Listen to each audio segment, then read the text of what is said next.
el con una fértil vega. Erguíase en su centro un cerro colmado de riscos, de suaves laderas. Un día, gentes venidas de nadie sabe dónde dijeron: aquí viviremos en paz.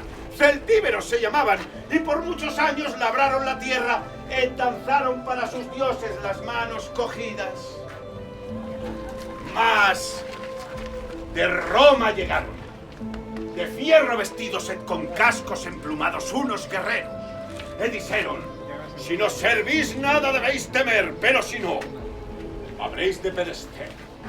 Entre la falda del monte del río camparon, ficieron al río puentes, entre una presa, un acueducto por donde corriendo el agua les llegaba, ficieron templos do facer ofrendas a Marte, a Júpiter, un circo para disfrutar los juegos.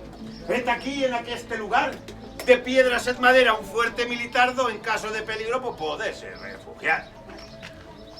Desde lejanas tierras a Consábura, pues así la bautizaron, se podía arribar. Hicieronse dueños de cuanto había, y con piedras reforzaron el castillo.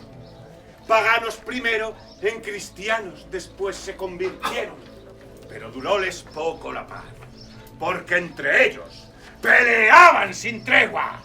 A que un aciago día, homes de tez oscura y cubiertos con turbantes, fincaron sus tiendas, ficiéronse dueños de cuanto había, ficieron al castillo salas e aljibes do almacenar el agua, e de almenas coronaron lienzos e torreones.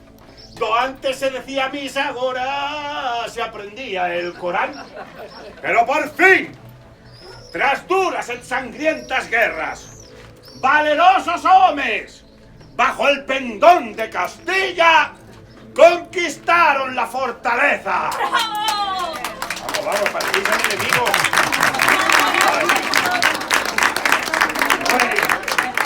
He creído por un momento que eran los almorávides. Et para mejor defenderlo, se lo donaron a la Orden de San Juan. Está bien, seré yo quien desinteresadamente, bastará con que me sigan, esto es más barato, ¿verdad? El que les enseñe todos los secretos que esconden aquestos muros.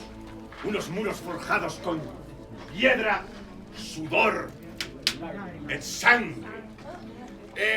Aquí abajo vivimos nosotros, el pueblo.